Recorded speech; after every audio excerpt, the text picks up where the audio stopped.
Bismillahirrahmanirrahim. Assalamualaikum warahmatullahi wabarakatuh.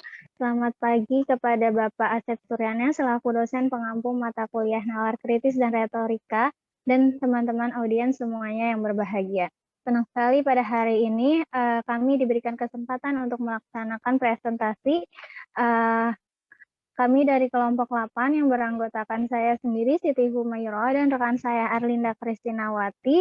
Kami akan mempresentasikan tema besar kami yang berjudul Globalisasi Menjadi Peluang Meningkatkan Kesejahteraan Rakyat.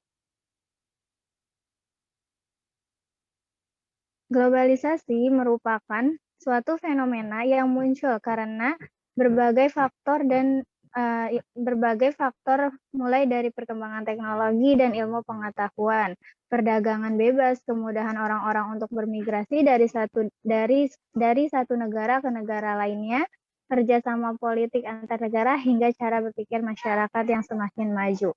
Nah, globalisasi ini berpengaruh pada tingkat kesejahteraan rakyat. Berdasarkan data statistik Capital Info di Asia, Eropa, dan Amerika pada tahun 1990 sampai dengan 2014, akibat dari adanya perkembangan globalisasi, Asia mengalami peningkatan aliran modal pada tahun 2012 sampai dengan 2014. Pernyataan tersebut diperkuat dengan pernyataan Mahmubani, yaitu seorang perwakilan permanen Singapura dalam Perserikatan Bangsa-Bangsa yang mendefinisikan bahwa globalisasi ini merupakan sesuatu proses modernisasi yang terjadi di Asia sebagai yang membawa Asia kepada kawasan dengan pertumbuhan ekonomi yang tinggi. Sehingga hal tersebut membuat kebangkitan ekonomi di Asia. Kebangkitan ekonomi tersebut menurut Mahbubani merupakan hal yang baik bagi dunia karena ratusan orang dapat diselamatkan dari kemiskinan. Nah, globalisasi ini dapat meningkatkan kesejahteraan rakyat akan kami jelaskan dalam beberapa alasan, yaitu yang pertama, karena globalisasi ini dapat memudahkan masyarakat dalam mengakses pendidikan dan ilmu pengetahuan, yaitu diperkuat dengan bahwa globalisasi ini memudahkan untuk mengakses berbagai informasi gitu. Tentunya pendidikan merupakan dasar dari upaya peningkatan kualitas sumber daya manusia.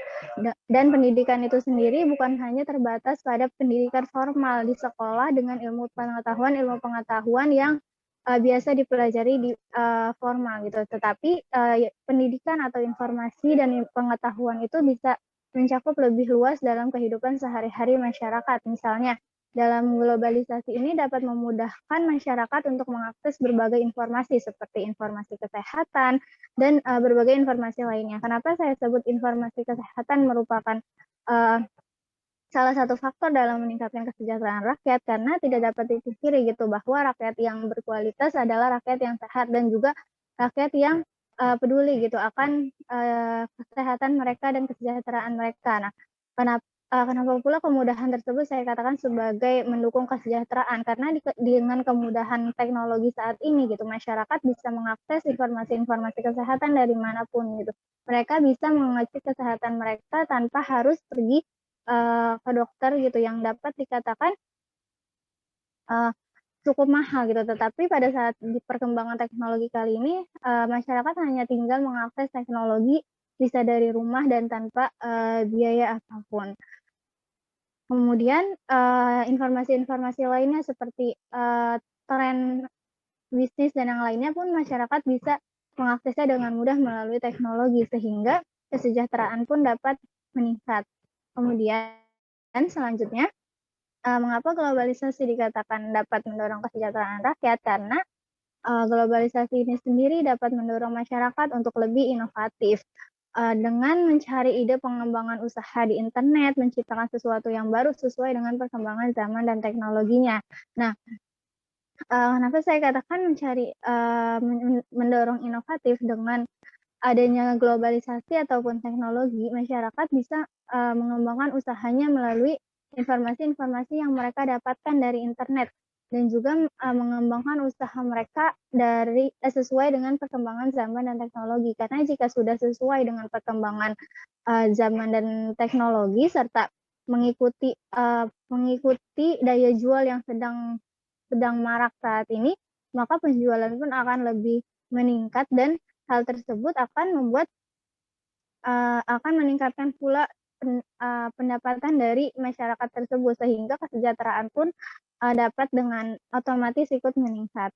Kemudian selanjutnya, di masa globalisasi ini juga dapat memudahkan masyarakat untuk belajar ataupun mencari pengalaman tidak terbatas dengan tatap muka. Jika dulu kita mungkin mencari pengalaman ataupun mencari pengetahuan harus jauh-jauh keluar kota atau bahkan keluar negeri, dan tentunya hal tersebut hanya dapat dilakukan oleh masyarakat-masyarakat yang memiliki modal ataupun pengusaha-pengusaha yang memang sudah militan dan mempunyai modal tinggi gitu untuk mendapatkan informasi-informasi tersebut. Namun di teknologi saat ini gitu kan, masyarakat bisa mengakses pendidikan dari manapun gitu, dari misalkan mencari video pembelajaran dari internet ataupun mengikuti seminar-seminar online. Nah, mereka bebas mengakses media pembelajaran tersebut dari internet tanpa banyak juga gitu pembelajaran yang sifatnya gratis atau free. Nah, meskipun bayar tidak semahal dengan apa yang harus dikeluarkan ketika ke tempat pelatihan atau belajar tersebut seperti sebelum ada teknologi. Nah, pada saat sekarang ini seminar-seminar online juga banyak diberlakukan gitu. Dan dari situlah masyarakat bisa mengembangkan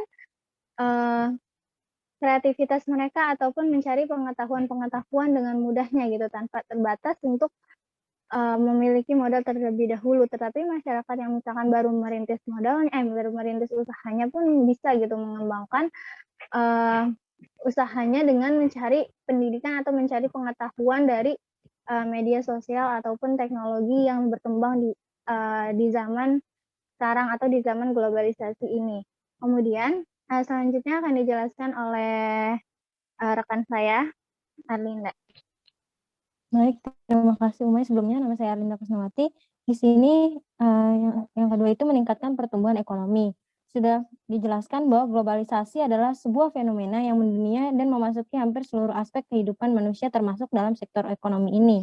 Jadi menurut Horst Scholars, Direktur Pelaksana International Monetary Fund, memiliki makna khusus globalisasi dari sudut pandang ekonomi, yaitu proses peningkatan pembagian kerja internasional dan integrasi ekonomi nasional yang menyertai melalui perdagangan barang dan jasa, investasi perusahaan lintas batas, dan arus keuangan. Jadi istilah globalisasi di bidang ekonomi ini baru muncul pada tahun 1980-an, ketika teknologi mengalami kemajuan yang pesat dan memungkinkan untuk mengintegrasi perekonomian di seluruh dunia. Nah, meningkatkan pertumbuhan ekonomi yang terjadi di pasar internasional akan membuka peluang yang besar bagi tiap negara yang untuk lebih berkembang. Hal itu disebabkan karena pasar global menyediakan akses yang lebih mudah pada modal, teknologi, manusia, pasar ekspor yang lebih besar dan impor yang lebih murah. Dengan menjadi bagian di pasar global, sebuah negara akan menjadi bagian atas produksi internasional dan rantai pasokan yang menjadi saluran utama dalam perdagangan. Hal tersebut secara tidak langsung membuat negara dan masyarakat di dalamnya menjadi lebih sejahtera karena dimudahkan untuk meningkatkan pertumbuhan ekonomi. Boleh slide selanjutnya. Yaitu kedua ada kesejahteraan tenaga kerja meningkat, di mana semakin banyaknya perusahaan global akan berpengaruh terhadap permintaan pasar kerja yang menuntut kualitas tinggi dari para pekerja, di mana buruh dengan tingkat keterampilan tinggi maka akan mendapatkan gaji yang sesuai pula. Nah, gaji yang bagus akan berdampak positif pada kesejahteraan buruh. Jadi menurut Fredrik Erikson dalam The Economy Benefit of Globalization for Business and Consumers pada tahun 2018 berpendapat bahwa tenaga kerja di era globalisasi menjadi lebih semangat, lebih dihargai, dan merasa lebih aman. Selanjutnya, nah terciptanya bisnis e-commerce, di mana bisnis ini adalah bisnis transaksi jual beli melalui internet, Jadi bisnis ini muncul sebagai respon atas perkembangan teknologi dan perubahan kebiasaan manusia yang menginginkan kemudahan di dalam segala bidang. Nah, kemunculan bisnis e-commerce ini akan menguntungkan beberapa pihak, yakni penjual dimudahkan dalam memasarkan produk dan tenaga kerja dapat mendapatkan kesempatan yang baru dan pembeli itu dimudahkan dalam transaksi jual beli. Boleh slide selanjutnya?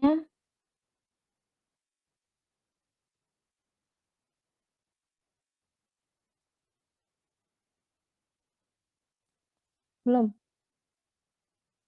Yang meningkatkan nilai ekspor dan impor.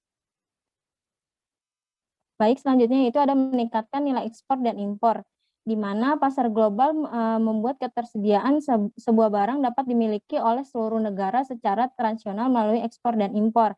Nah, ekspor adalah pengiriman komoditas ke luar negeri, sedangkan impor adalah pengiriman barang dari luar negeri ke dalam negeri. Di Indonesia sendiri selama tahun 1978 sampai 2015, nilai ekspor dan impor yang selalu mengalami peningkatan. Nah, hal ini berdampak positif pada tinggi mampunya negara membuat neraca perdagangan yang hanya mengalami defisit pada periode 2012 sampai 2014. Nah, sudah dijelaskan lagi, globalisasi itu mengubah dunia menjadi satu kesatuan dan terwujud dalam keterkaitan antar bangsa dan manusia. Nah, keadaan saling bergantung dan membutuhkan itu tidak hanya terjadi pada bidang industri saja, melainkan dalam segala aspek. Nah, di Indonesia juga terdapat juga di bidang ekonomi. Nah, globalisasi ekonomi merupakan menyatukan kegiatan ekonomi seperti produksi, konsumsi maupun investasi. Nah, globalisasi berdampak pada negara Indonesia, salah satunya itu globalisasi di dalam bidang ekonomi mampu mempercepat pertumbuhan ekonomi. Yang kedua, membuat lebih terbukanya mekanisme dan kesepakatan investasi di kancah internasional. Yang ketiga, mendorongnya ekonomi dunia untuk terus bertumbuh secara menyeluruh dan pendapatan yang meningkat di negara-negara berkembang sebagai dampak dari bebasnya perdagangan skala internasional. Boleh slide selanjutnya? Baik, sebelumnya ada kesimpulan di mana kesimpulannya itu globalisasi mengubah dunia menjadi satu kesatuan yang terwujud dalam bentuk keterkaitan antar bangsa dan antar manusia. Nah, keterkaitan itu dapat berbagai macam kontak seperti perdagangan, komunikasi, investasi, dan budaya. Nah, keadaan saling bergantung dan menumbuhkan itu tidak hanya terjadi di bidang industri saja, melainkan hampir di semua bidang kehidupan, baik iptek, pendidikan, sosial, komunikasi, ekonomi, transportasi, maupun budaya. Hal itu bisa menjadi peluang untuk negara bisa mensejahterakan masyarakatnya.